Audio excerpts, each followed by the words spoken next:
우리가 지난 시간에 이 고라의 자손과 아론의 자손을 통해서 믿음이 어떻게 이어지는지를 우리가 묵상했습니다. 우리가 고라의 자손을 통해서는 그 부모가 설사 범죄하였을지라도 그 부모의 죄에 동참하지 않는 그 자녀들을 하나님께서 은혜로 또한 보살피시고 은혜를 베푸신 걸 보았습니다. 특별히 이 고라의 자손들은 그래서 포로 시대 때, 이 포로 시대 때 범죄하여 나라가 멸망한 이스라엘 백성에게 그래도 하나님의 긍휼과 은혜와 회복에 대한 소망을 주는 이 가문이 되었습니다. 그리고 우리가 아론의 자손은 이제 좀 반대죠.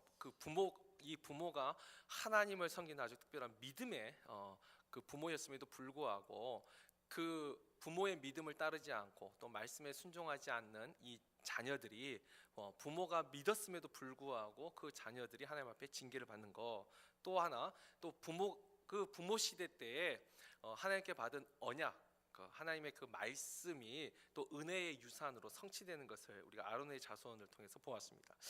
오늘은 우리가 이제 세 번째 이 네갑의 자손을 통해서 또 우리가 믿음의 계승에 대해서 묵상할 텐데, 사실 제 개인적으로는 이 고라나 아론의 자손보다는 이 네갑의 자손들이, 그러니까 저의 후손들이, 저의 자손들이 고라나 아론의 자손들 그 모습도 좋지만 저는 개인적으로 네갑의 자손의 그 삶을 모습을 담기를 저는 기도를 하는데, 우리가 믿음의 계승에 있어서도 이 네갑의 자손이 우리에게 마지막 최종적인 결론을, 이 고라와 아론의 자손에 이어서 이 네갑의 자손들이 믿음의 그 계승에 있어서 우리에게 가장 확실한 최종적인 결론을 주는 자손들이라고 저는 생각을 합니다. 자, 그렇다면 일단 우리가 네갑의 자손이 어떤지 이제 살펴볼 텐데, 아무래도 고라나 아론과는 좀 다르게 네갑 하면 좀 낯설지요. 이 네갑의 자손하면 그렇게 익숙하지 않은 이름입니다.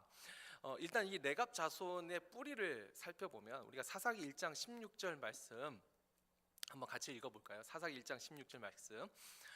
모세의 장인은 겐 사람이라 그의 자손이 유다 자손과 함께 종려나무 성읍에서 올라가서 아랏 남방의 유다 항무지에 이르러 그 백성 중에 거주하니라.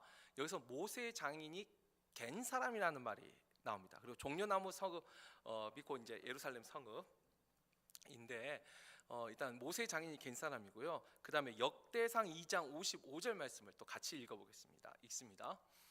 야베스에 살던 서기관 종족 곧 디락 종족과 시므아 종족과 수가 종족이니 이는 다 네갑 가문의 조상 함맛에게서 나온 겐 종족이더라. 자, 여기 보면 겐 종족이 나오고 지금 우리가 본 네갑 가문이 여기서 나오죠. 그러니까 겐 종족의 한 가문이 바로 이 네갑 가문입니다. 근데 그 겐이 시조가 어디예요? 모세의 장인입니다. 자, 그럼 모세의 장인은 원래 어디 사람이죠? 유대인이었나요? 이스라엘 사람이었나요?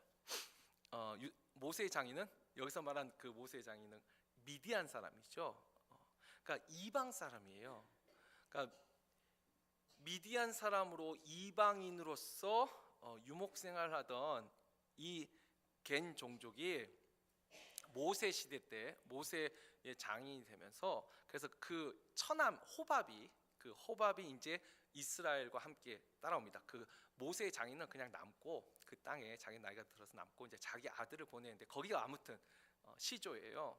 그래서 이방인으로서 이스라엘에 편입된 유목민이 바로 겐 종족이고, 그 겐 종족의 한 가문이 바로 네갑 가문입니다. 자, 그리고 오늘 이제 읽었던 본문 6절에도 나오는데, 우리가 네갑의 아들 우리 선조 요나답이 우리에게 명령하여 이르기를 할 때, 아까 네갑 가문에서도 쭉 내려오다가 좀 유명한 사람이 한 사람 나오는데 그 사람이 바로 요나답입니다. 그러니까 이 요나답이 이제 지금 에레미야 읽은 네갑 자손의 이제 실질적으로 그 요나답의 명령을 지키는 거거든요, 지금.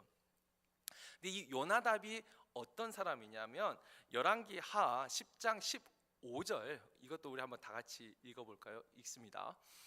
예후가 거기에서 떠나가다가 자기를 맞이하러 오는 레갑의 아들 여호나답을 만난지라 그의 안부를 묻고 그에게 이르되 내 마음이 내 마음을 향하여 진실함과 같이 내 마음도 진실하냐 하니 여호나답이 대답하되 그러하니이다.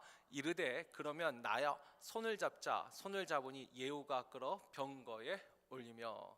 지금 이 앞뒤를 다 읽어야 되는데 제가 짧게 설명하자면 이 예후는 아합의 가문을 심판하기 위하여 하나님이 그 다음 이스라엘 왕으로 선택한 사람입니다. 그래서 지금 예후가 뭐 하러 가냐면 이 아합을 이미 이제 죽이고 이 아합과 그 부인 이세벨을 통하여서 온 이스라엘 퍼진 이 바알과 아세라의 그 제사장들, 이 사람들을 이제 숙청 죽이려고 지금 가는 길이에요. 그런데 여호나답, 에레미야에서 요나답이라 했는데 여호나답과 요나답 같은 이름입니다. 이 여호나답을 보고 내 마음이 진실함과 같이 너의 마음도 나를 향하여 진실하냐. 이 말씀이 뭐냐면 내가 지금 하나님을 향한 마음이 있는데 너도 하나님을 향한 마음이 있느냐라고 묻는 겁니다. 지금. 그래서 지금 이 바알과 아세라의 제사장들을 죽이러 가는 숙청하러 가는 그 길에 여호나답이 같이 갑니다. 동행을 합니다. 그러니까 이게 이제 우리가 예후의 종교 개혁이라고 하는데 예후가 아합의 전 그 정권을 무너뜨리고 이 종교 개혁을 할 때 여호나답이 함께 있었다라는 것이죠. 자, 이와 같은 배경을 가진 것이 바로 레갑 족속입니다. 레갑 가문이고요.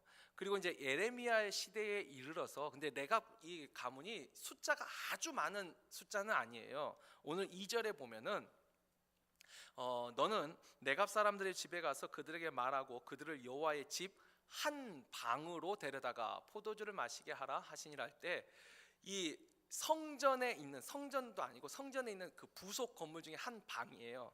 뭐 우리 식으로 하면 친교실 정도. 자, 그 한 방에 레갑 이 족속이 다 들어올 정도로 물론 이제 주로 남자들이겠지만 그 한 방에 다 들어올 정도로 이 가문의 숫자가 그렇게 많은 숫자가 아니에요. 적은 숫자예요. 이 모세의 장인으로부터 시작되었던 그들이 지금 여호와의 성전 한 방에 지금 모일 정도로 지금 모여 있습니다. 그래서 우리가 이제 레갑 가문 하면 이제 쭉 제가 설명을 드렸는데 이제 좀 정리가 되시죠? 이 모세의 장인으로부터 시작된 이방인으로서 이스라엘 민족에게 편입된 유목민이 바로 이 레갑 족속입니다. 자, 근데 이 레갑 족속을 향해서 지금 하나님이 에레미야를 통해 가지고 무엇을 지금 말씀하시냐면 그렇게 다 모아놓고 뭘 하라고요? 포도주를 마시게 하라, 술을 권하라고 한 거예요. 자, 그랬더니 이 레갑의 이 자손들이 뭐라고 말하냐면은 이제 6절에 보면 그들이 이르되 우리는 포도주를 마시지 아니하겠노라. 그러면서 레갑의 아들 우리 선조 요나답이 우리에게 명령하여 이르기를 너희와 너희 자손은 영원히 포도주를 마시지 말며. 그러니까 이 선조 아까 종교 개혁에 참여했던 여호나답이 뭘 주문했냐면 절대 포도주를 마시지 말라. 이게 첫 번째예요. 그리고 두 번째 7절에 보면은 또 너희가 집도 짓지 말고 파종도 하지 말고 포도원을 소유하지도 말고 너희는 평생 동안 장막에 살아라. 이게 뭐냐면 너희는 정착 생활을 하지 말라는 거예요. 어디 정착해서 농사 짓지 말고 평생 유목 생활, 장막 그 원래 모세의 장인이 그 양을 치던 유목민이었잖아요. 그래서 모세도 광야에서 유목 생활을 했는데 그 생활을 평생 하라는 거예요. 유목민이 되라는 거예요. 정착 생활하지 말라. 이 두 가지를 이 요나답이 유언으로 남겼습니다. 그러니까 금주와 유목 생활 이 두 가지를 이 선조 요나답이 자손들에게 유언을 남겼는데 근데 여기 이 이유가 뭐냐면 단순히 술을 안 먹는 것이 건강에 좋아서 그랬을까요? 그리고 유목 생활이 좋아서 그 생활이 좋아서 이런 유언을 했을까요? 죄송합니다. 지금 7절 하반절에 보면은 이 요호나답이 그와 같은 당부를 한 것이, 그렇게 하면 너희가 머물러 사는 땅에서 너희 생명이 길리라. 너희 생명이 길리라. 우리가 이 말 속에서 이제 힌트를 얻을 수가 있는데, 아까 이제 여호나답이 또 어떤 사람이에요? 예후의 종교개혁에 참여했던 사람이에요. 그러면서 너희 생명이 길리라. 그래서 우리가 이제 성경에 분명히 기록되어 있지는 않지만 충분히 추측할 수 있는 게 뭐냐면, 아마 이 여호나답은 예후를 통해서 북이스라엘 그의 모습을 보면서, 이들이 하나님을 섬기는, 원래 하나님한테 선택받은 백성은 유대인들이었잖아요. 근데 이들이 부패하고 타락하는 모습을 그가 옆에서 본 거예요. 그것을 보면서 너는 술을 먹지 말아라. 술을 먹었더니 하나님에 대한 신앙을 버리더라는 거예요. 세상 쾌락을 쫓아서. 그러니까 너는 술을 먹지 말고, 그리고 어딘가에 정착하고 농사를 짓고 풍요로워지니까, 그렇죠, 풍요로워지니까 죄를 짓더라는 거예요. 아마 이 부패한 이스라엘이 주는 교훈이었을 것 같아요. 그가 봤을 적에 이 하나님의 심판을 받는 이스라엘, 또 북이스라엘이 그 멸망하는 모습을 통해서 아마 이 여호나답이 하나님을 믿는 신앙 때문에 미디안을 떠나서 이스라엘로 왔어요. 똑같은 하나님을 믿었어요. 너희가 이 땅에서 그 하나님을 섬김으로 너희 생명이 길려면, 너희가 살려면 하나님을 믿는 신앙이 흔들리지 말아야 되는데, 그러기 위해서 너희들은 이 두 가지, 술을 먹지 말고, 그리고 어딘가에 정착해서 살지 말고 늘 장막에 살면서 하나님을 섬기라. 이것이 지금 여호나답의 당부죠.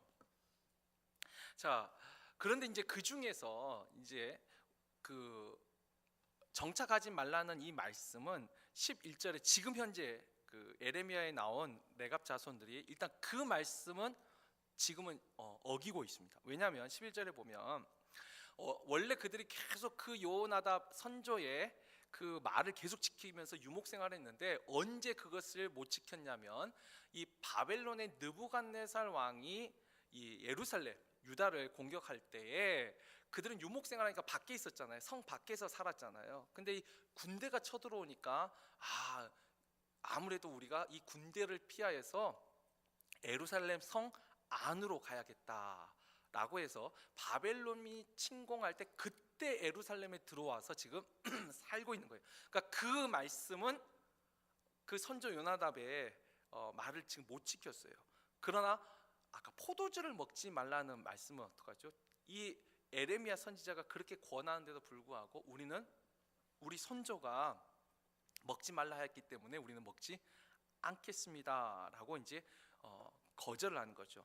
또 특별히 이제 다시 6절을 보면은 어떤 대표가 그 말을 하는 것이 아니고 그들이 이르되 우리는, 그러니까 모든 사람이 이걸 다 동의하고 있는 거예요. 지금 어느 한 사람만이, 그 중에 어떤 사람은 그래도 이 선지자가 주는 건데 뭐 한 잔 먹자 이렇게 할 수도 있는데, 아니요, 전체가 다, 비록 소수이지만 전체가 다 그 조상의 그 당부를 지키려고 순종하는 모습을 보여주고 있는 것이죠. 자, 그럴 때 이제 오늘 그 밑에 본문 18절 19절 말씀, 이게 자막이 있나요? 없군요. 그러면 그 성경에 보면 18절 19절 제가 읽어드리겠습니다. 에레미야가 레갑 사람의 가문에게 이르되 만군의 여호와 이스라엘 하나님께서 이와 같이 말씀하시기를 너희가 너희 선조 요나답의 명령을 순종하여 그의 모든 규율을 지키며 그가 너희에게 명령한 것을 행하였도다. 그러므로 만군의 여호와 이스라엘의 하나님께서 이와 같이 말씀하시니라 레갑의 아들 요나답에게서 내 앞에 설 사람이 영원히 끊어지지 아니하리라 하시니라. 이 하나님이 레갑의 가문을, 레갑의 자손을 지금 축복해 주시고 계세요. 그리고 언약을 주세요. 그러니까 우리가 일반적인 그 하나님의 말씀을 듣는데 저번에 뭐 비느하스, 아론의 자손 중에 비느하스라든지, 물론 이제 범죄한 엘리도 그렇지만, 특별히 이 레갑의 후손처럼 특별하게 개인적으로 주신 하나님의 약속을 받는 경우가 성경에 있는데 정말 특별한 경우죠. 하나님이 이 레갑의 후손들을 기뻐하시고 그들에게 복을 주셨어요. 그리고 언약을 주셨습니다. 사실 이 레갑 족속을 하나님의 성전의 한 방으로 모이게 하고 포도주를 마시게 하는 이것 자체가 지금 하나님의 계시의 한 방편으로, 한 방법으로 지금 에레미야가 하고 있거든요. 오늘 읽었던 그 본문 4절에도 잠깐 보면은 그 여호와의 성전, 그 방에 레갑 자손이 모인 그 방 옆에가 누가 있었냐면은 고관들의 방 곁이요.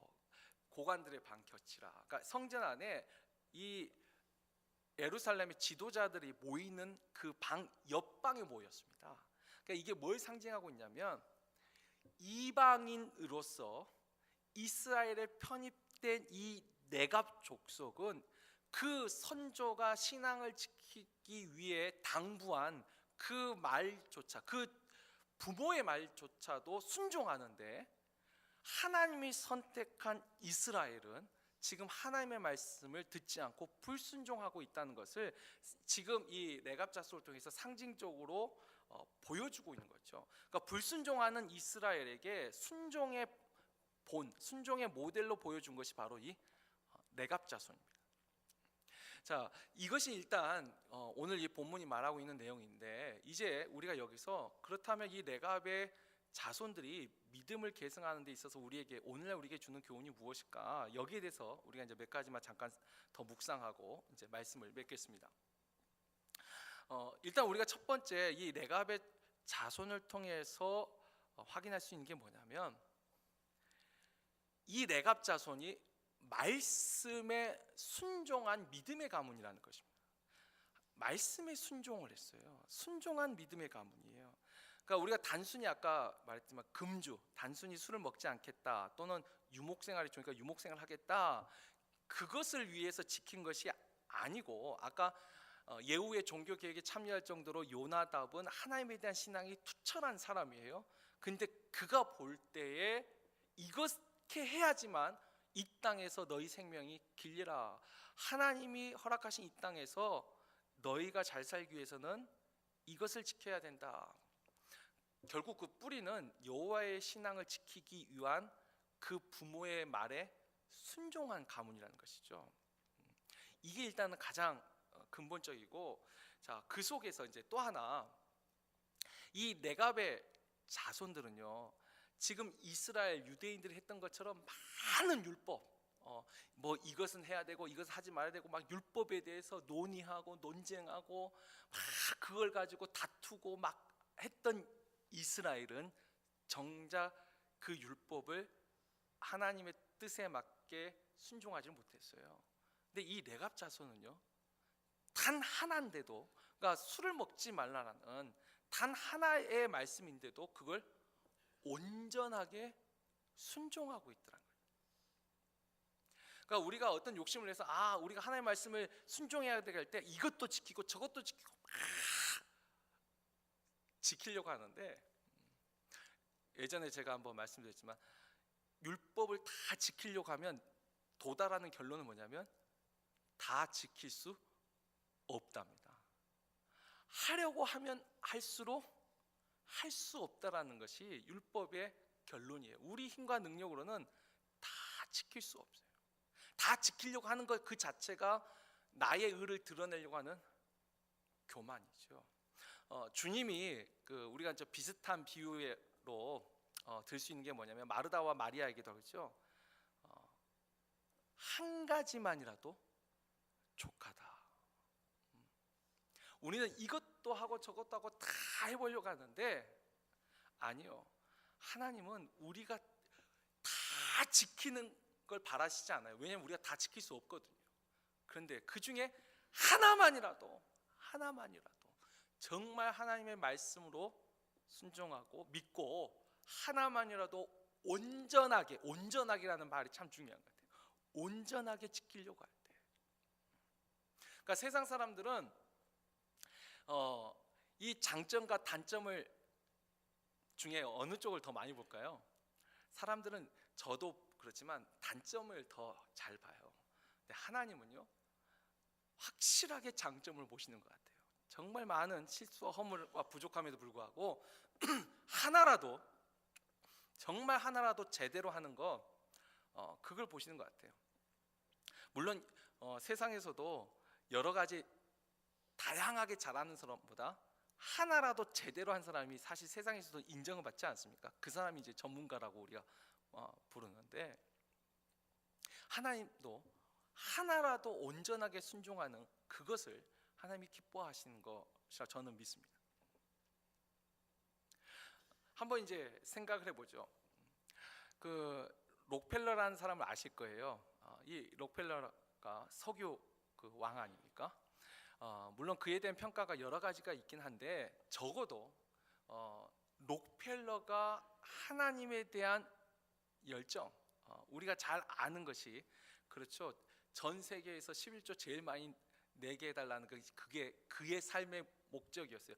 여기 대한 뭐 옳다 그르다를 떠나기 전에 적어도 그는 그 바램을, 세계에서 제일 가는 부자가 되게 해달라는 그 바램보다는 가장 많은 11조를 내는 사람이 되게 해달라, 저는 하나님이 그 중심을 보셨을 거라 생각합니다. 근데 이 록펠러가 자녀들에게 남긴 유언이 또 유명하지 않습니까?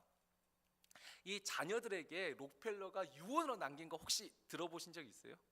아까 11조 가장 많이 낸 거 그건 자신의 기도 제목이고, 자녀들에게 어떤 유언을 남겼는지 혹시 들으신 분 계세요? 자녀들에게는 그렇죠. 항상 교회 가서 예배 드릴 때 맨 앞자리에 가서 앉으라. 그게 록펠러 가문의 유언이었어요. 자, 참 이런 유언, 그러니까 이런 당부를 남긴다는 것이 결코 쉽지 않다라는 생각을 합니다. 그래서 자기도 늘 교회 갔을 때 맨 앞자리에 앉았는데, 자기 자녀들한테도 너희는 딴 거 말고 예배 드리러 가면 항상 앞자리에 앉으라. 참 멋진 당부라는 생각이 듭니다. 제가 이제 한국에서는 그 우리 장로님들은 아시겠지 모르겠는데, 구봉서라는 이 코미디언이 있었습니다. 주희 집사님도 아세요? 구봉서 굉장히 유명하신 분이죠. 이제는 고인이 되셨지만, 제가 이제 한국에 있을 적에 그분의 이제 그 간증 그 집회에서, 그러니까 저희 교회 오셔가지고 간증할 때 한번 들은 적이 있습니다. 근데 이분이 자녀들에게 세상이 얼마나 많이 바뀝니까? 그리고 애들이 얼마나 바쁩니까? 시대가 바뀌면서 너무 바빠서 이것저것 막 자기가 뭐 하라고 할 수도 없대요.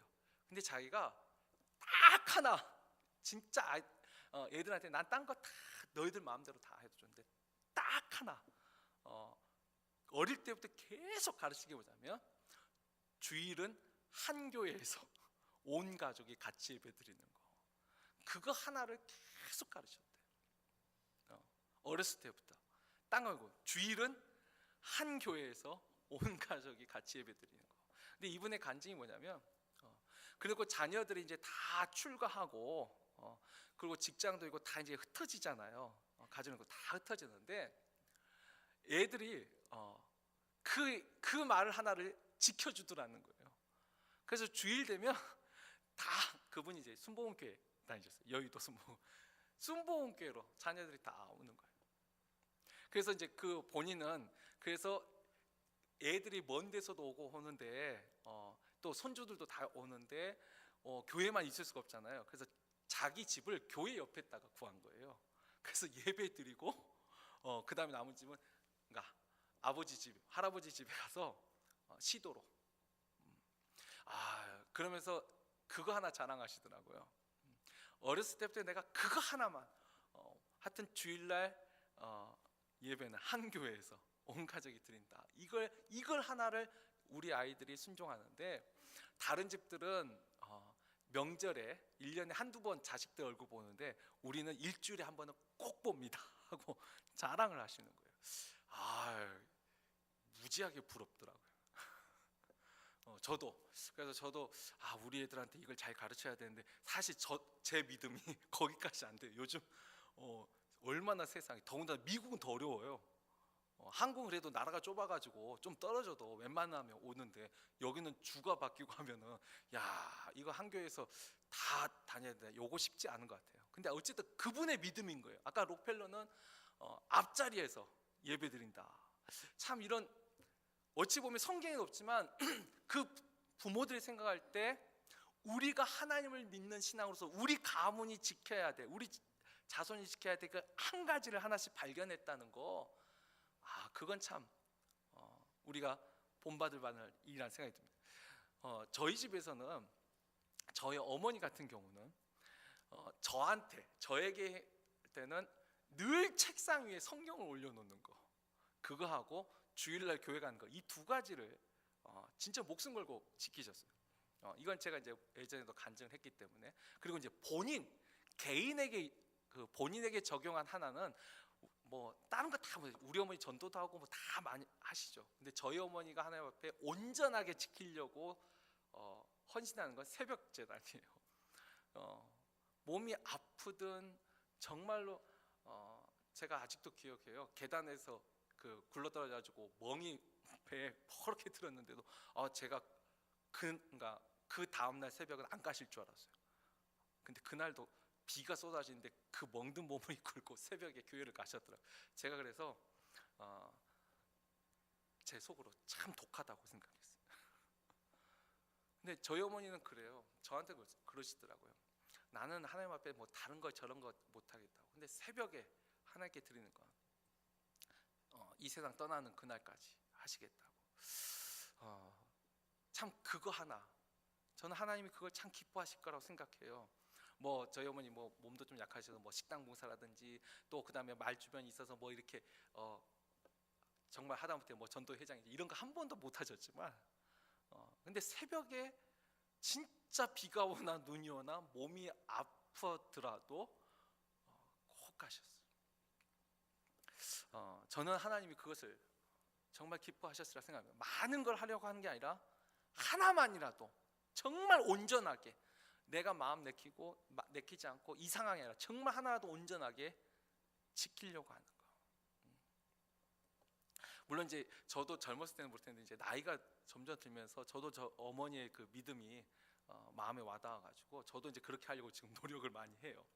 그것 말고도 이제 몇 가지가 더 있긴 한데, 하여튼 하나님 앞에 내가 온전히 지켜보려는 거, 내가 주일 성수를 온전히 지켜본다는 거. 예를 들면 우리가 금요일 날 정말 내가 일주일에 한 번이라도 부르짖는 기도를 하겠다는 거.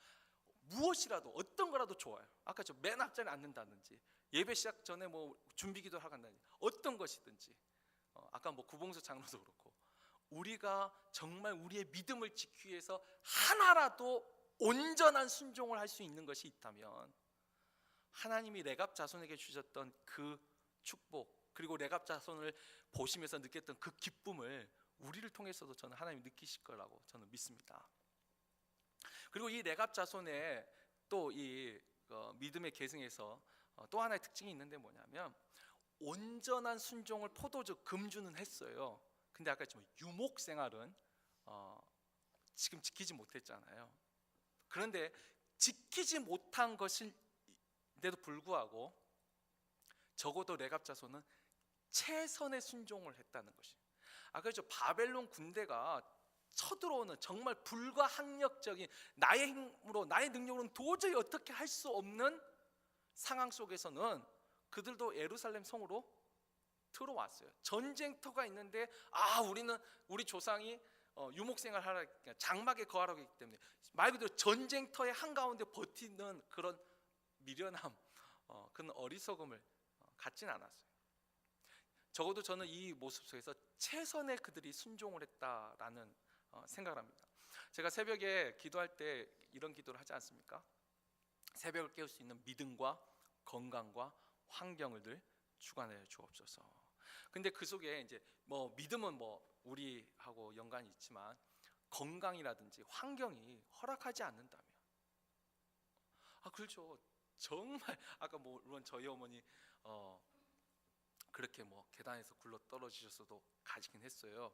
제 눈에 볼 때는 참 독하지만 저희 어머니 기준으로는 일단 움직일 수 있으니까 그리고 깨었으니까 잠이 깼으니까. 근데 그렇잖아요. 알람까지 다 맞춰놨는데 내가 못 두고 푹 잔 거예요. 저도 좀 창피하긴 하지만 여기 부임하고 나서 제가 2번 새벽에 분명히 알람을 맞춰놨는데 제가 2번 실수했어요. 진짜 깜빡하고 깼는데 안 간 것이 아니고 진짜로 못 간 거죠. 그 중에 한 번은 제가 설교할 차례였는데 권사님 기억나시죠? 딱 설교할 차례 모든 것이 딱 한 번. 그 다음에 이제 설교 상관없이 내가 깜빡 잠들어가지고 못 나온 게 한 번. 아니 어쩔 수 없는 거예요. 그거 어떡하겠어요? 내 건강이 허락하지 않는 거예요. 또 환경이 제가 뭐 노예 참석을 하든 멀리 갔을 때 어쩔 수 없을 때 그래도 그날 또 이제 새벽에 일어나서 기도는 했어요. 단지 교회만 못 왔지. 그러니까 이런 거죠. 우리가 할 수 있는 한 최선의 순종. 그러니까 율법적으로 이걸 해석을 해가지고 온전한 순종하면은 죽어도 해야지, 반드시 해야지. 하나님은 저는 그러한 순종을 원하신다고 생각하지 않아요. 내 마음이 전심으로 지키려고 힘쓰고 애쓰는 순종. 그 가운데 내가 할 수 있는 정말 최선의 순종. 몸이 아픈데 진짜 저는 기어서라도 교회 오라는 말을 못 하겠어요. 그때는 쉬셔야 돼요. 그리고 빨리 나아서 다시 오는 게 그게 더 지혜로운 거죠. 그러나 그 기준은 제가 함부로 말할 수는 없어요. 적어도 두 가지 기억하는 거죠. 하나님 앞에 내가 단 하나 말씀이라도 온전하게 순종하려는 말씀과 그 다음에 내가 최선을 다해서 순종하려는 마음. 적어도 레갑자손은 온전한 순종과 최선의 순종을 우리에게 가르쳐주고 있는 믿음의 가문. 그래서 제가 처음에 말씀드렸듯이 저는 고라나 아론의 자손보다는 레갑의 자손이 더 매력적이에요. 그리고 제 후손들도 이 레갑의 자손들과 같기를 기도를 합니다. 적어도 우리 아이들이 정말 모든 하나님의 말씀에 순종하려는 그런 교만이 아니고 그런 욕심이 아니고 정말 하나의 말씀이라도 내가 온전하게 순종하려고 그리고 정말 최선을 다해서 순종하려고 하는 그와 같은 믿음을 가진 후손이 되기를 기도를 합니다. 그리고 그런 후손이 된다면 정말 하나라도 아까 예배 드릴 때마다 앞자리에 앉는 그 록펠러의 그 가문, 만약 그 후손들이 그 부모의 당부를 계속 지켰다면 모르겠어요. 제가 확인을 못 해봐서 후손에 대해서 분명히 하나님은 레갑 자손에게 주셨던 언약의 말씀처럼 내 앞에 설 자가 영원히 끊어지지 아니하리라. 그 말씀처럼 록펠러 가문을 저는 축복하셨을 거라고 저는 믿습니다. 아까 그 구봉서 장로님도 그들이 그 후손들이 계속 그 말씀 하나를 붙잡고 하나님 앞에 살려고 노력한다면 똑같은 언약을 주셨을 거라고 저는 믿습니다. 마찬가지로 우리들도 정말 하나만이라도 정말 내가 믿음 생활할 때 있어서 이거 하나만은 정말 하나님 앞에 온전하고 또한 최선을 다해서 순종하려고 하는 그와 같은 믿음이 있다면 분명히 하나님은 레갑 자손에게 주셨던 그와 같은 약속을 동일하게 우리에게 주실 줄 믿습니다. 오늘 이제 믿음의 계승의 마지막 후손으로 우리가 레갑을 살펴봤는데 이 레갑 자손이 주는 것처럼 일단 우리 자신이 하나님 앞에 단 하나라도 온전한 순종과 또 최선의 순종을 할 수 있는 그와 같은 믿음의 부모가 되게 주옵소서. 우리가 그렇게 기도하고 또 우리의 후손들에게도 이와 같은 믿음, 정말 레갑 자손과 같은 믿음 단 하나라도 좋으니까 이것 조금 저것 조금이 아니라 하나라도 정말 말씀에 순종하는 그리고 최선을 다해서 순종하는 그런 우리 후손들 되게 해달라고 우리가 기도하고 또 조금 이어서 우리 교회도 하나님 여러 가지 하나님 사역 중에 정말 단 하나라도 온전하게 또한 최선을 다해서 그 사명을 감당하는 우리 교회 되게 해달라고 우리 자신과 우리 후손과 우리 교회를 위해서 다 같이 주여 3번 부르시고 한번 간절히 기도하도록 하겠습니다.